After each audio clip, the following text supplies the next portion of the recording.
құралдарымызды дәптеріміздің барлығын алып дайындап отырайық. География сабағымызды бастаймыз оқушылар. Құрлық сулары, оқушылар, гидросфера. Біз жаңа бөлімді бастап жатырмыз, яғни алдыңғы параграфте біз танысқан болатынбыз. Алдыңғы параграф сабақта бірінші тақырыппен, яғни гидросфера, құрлық суларының түрлері және оның қалыптасуы. Жалпы оқушылар, гидросфера дегеніміз не? Гидросфера дегеніміз не?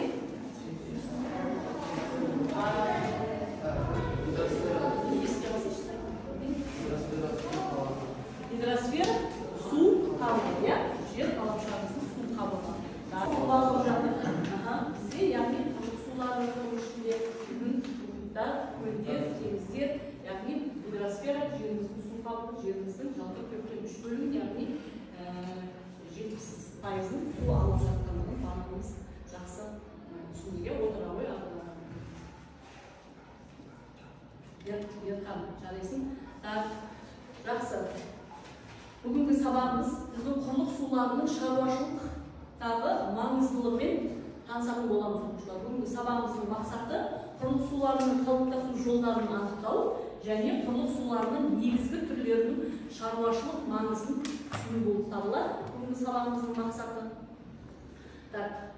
үй тапсырманы орындау мақсатында біз сендерге қазір мынандай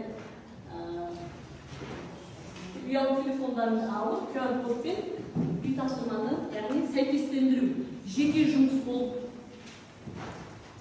жеке жұмысқа жатады, саят ортаға қойып, барлығымыз ұялы телефонымыздан камера арқылы сілтемеге кіріп, үй тапсырмасын орындап жүрміз. Мен сразу сендерге оқушылар бағалау парағын беріп кетемін.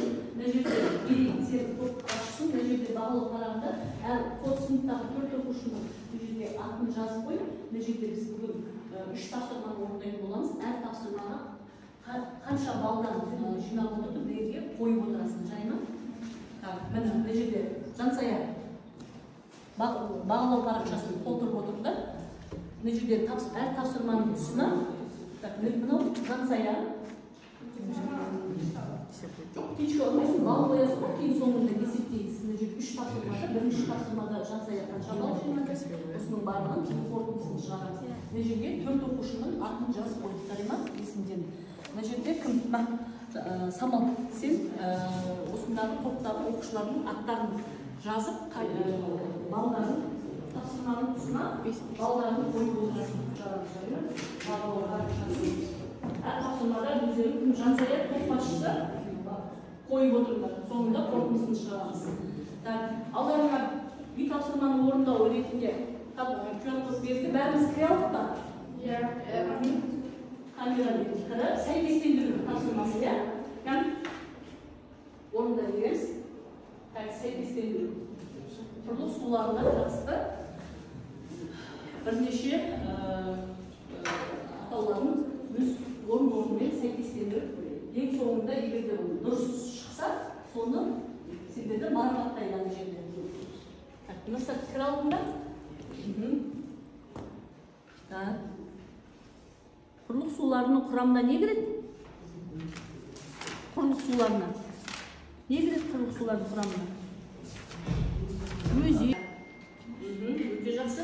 Мына жерде бағалау парақшаға, мына жерде топтағы 4 оқушының аттарын жазса, өзіңе 8 балды қойып қойды. Так, сендерде не болып жатыр жәудір? Кім қанша орындады? Самал, соған кім егерде несі толық орындамаса, ана жерде несі шықпай тұрады, жанбай тұрады. Қаншауы дұрыс, соны балын қойып шық, тапсырманың тұсына.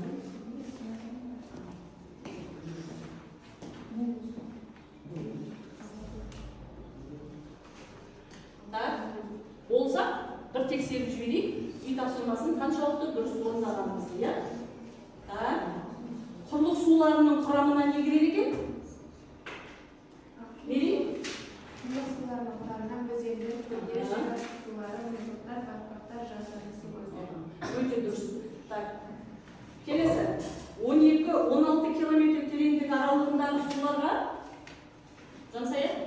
12-16 километр тереңдік аралығындағы суларға жер асты сулары. Жер асты сулары. Өте жақсы. Қазір толық несін айтып өтетін боламыз солардың сипаттап.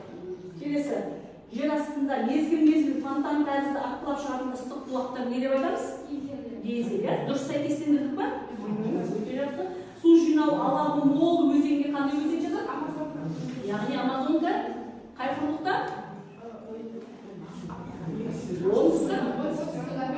Оңтүстік Америкада. Дүние жүзіндегі ең биік сарқырама қалай аталады? Өте жақсы. Өзеннің аңғарының бөліктері. Өзен аңғарының бөліктері. Арна және жайылма. Мұхитпен байланыспайтын тұйық су айдыны. Оны не деп айтамыз? Ең ірі көл сонымен мұздықтар тобында бізде тобымыздың атаулары бар. Көлдер, өзендер, мұздықтар. Мұздықтар тобында жайлы 5 оқушыны бағаладың ба? Сәйкестендіру орындап шықты ма? Қазір 2 оқушы орындап жатыр. Жылдамдатыңдар. Жақсы. Жақсы. Жарайсыңдар. Сонымен оқушылар құрлық сулары, яғни жердің су қабығының бір бөлігі. Алдын айта ғой, құрлық суларына не жатады? Өзендер, мұхиттар жата ма? Құрлық суларына? Құрлық суларына арына? Өзендер, көлдер, мұздықтар, батпақтар. Құрлық суларына өзендер келе ғой. Мына жерге тақтада ілініп тұрған жаңағы құрлық суларының қалыптастыруға не жатады? Мына жерде нелерді алды, орын-орнына қойып шық. Құрлық суларына. Жоқ, бұл гидросфера. Мынаның ішінен аласында несіне орыннан сәйкестендіріп қойып шығасың.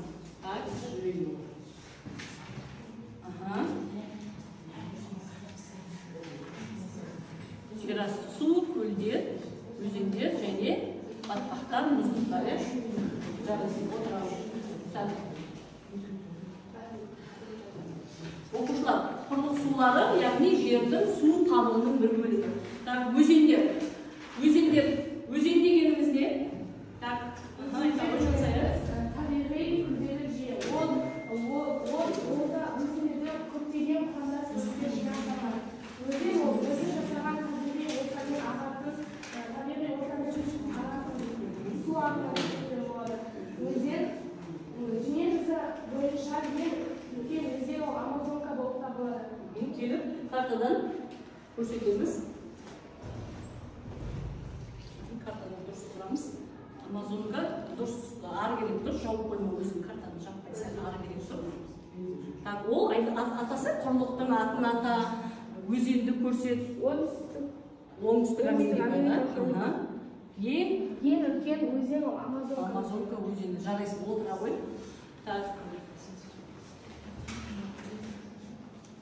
Көлдер дегеніміз не? Не айта ғой? Көл дегеніміз су айдыны. Қазақстанның ең үлкен көлі Каспий теңізі көлі болып табылады. Ол 568 мың километр квадраттық құрайды.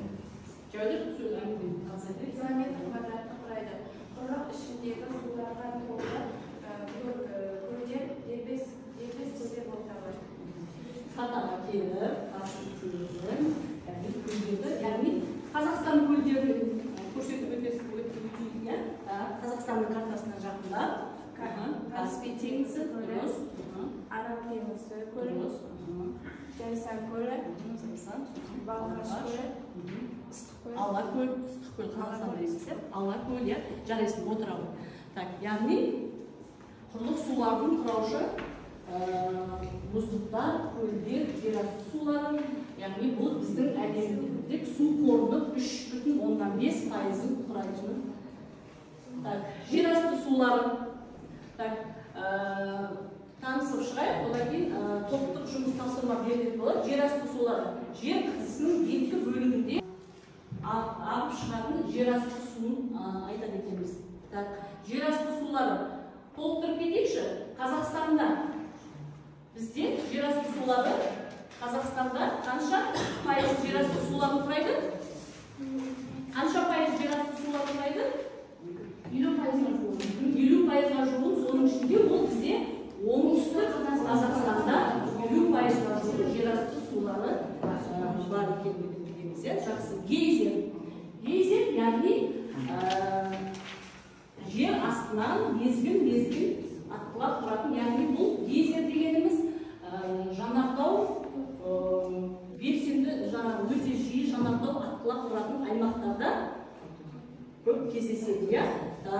Гейзерлеріміз, яғни Исландия аралында, ақш-та, Канада, ақш, Исландия аралында, одан кейін Қытайда, Жаңа Зеландия, яғни ақш-тағы Йеллоустон ұлттық саябағында паркінде жиі жанартау атқылауының әсерінен жер астынан, яғни мезгіл-мезгілінде атқылап шығып тұратын ыстық суларды айтады екенбіз. Барып құятын қандай мұхит өзіміздің жаңағы 4 мұхитымыз. Қандай? Келеді, жансая картада көрсетіп, өзен су алабының бар құйылатын алаптарын Тынық мұхиты, Атлант мұхиты. Картаны жауып тұрып алады екенсің, дұрыс тұрмыз, ережесі бойынша, және төртінші солтүстік қайда солтүстік солтүстік дұрыстап көрсетеміз. Кім саясшы?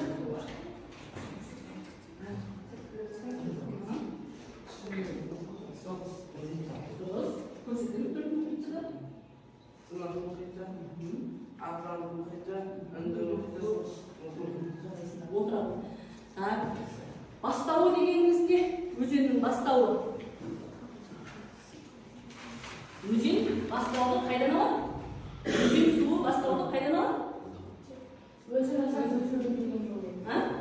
Қайдан алады бастауы суды? Тау басындағы мұздықтардан. Жер шарында ең суы мол өзен Амазон. Қазақстандағы ең суы көп өзен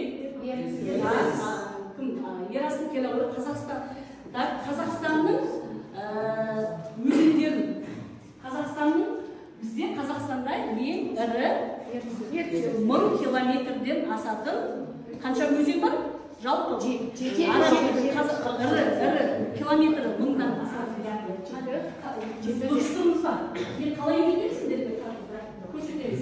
Өзені дұрыс па? Келесі есіл.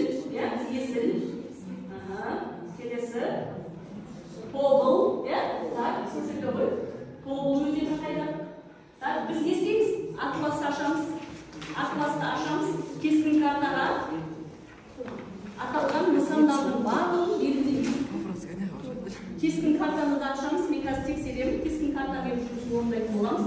Яғни біз жаңағы өзен су алабын құрайтын гейзерлер, жер асты сулары атқылап тұратын жаңағы нысандарды, елдерді атап сол елдердің барлығын кескін картаға түсіреміз. Бізге Ерасылға кім көмектеседі? Саяткен. Қазақстанның 7 ірі өзенін. Қазақстанда өзен, көл өте көп. Соның ішінде 48 мыңнан астам көл бар. 35 мыңнан астам өзен бар. Соның ішінде біз Қазақстанда 7 ірі өзендерді одан sonra Қазақстанда көрсетеміз. Ертіс, Сырдария, Есіл, одан кейін Тобыл, сосын Жайық қайда? Батыс Қазақстанда. Жайық өзені. Қайда басып келеді? Каспий. Сырдария, Есіл, Жайық, Тобыл, Ертіс және Іле өзені, Шу. Яғни біз Қазақстанның 7 ірі өзені картадан немізге кескін картаға белгілеп жазып орындауға жарайсың отыралым.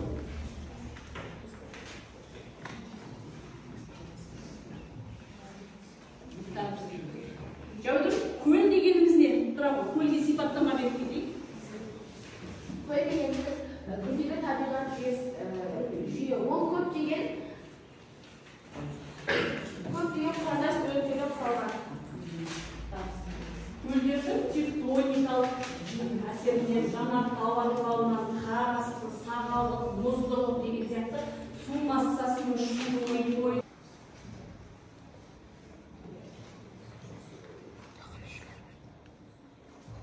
жылдан жүрдік, жылдан жатайық.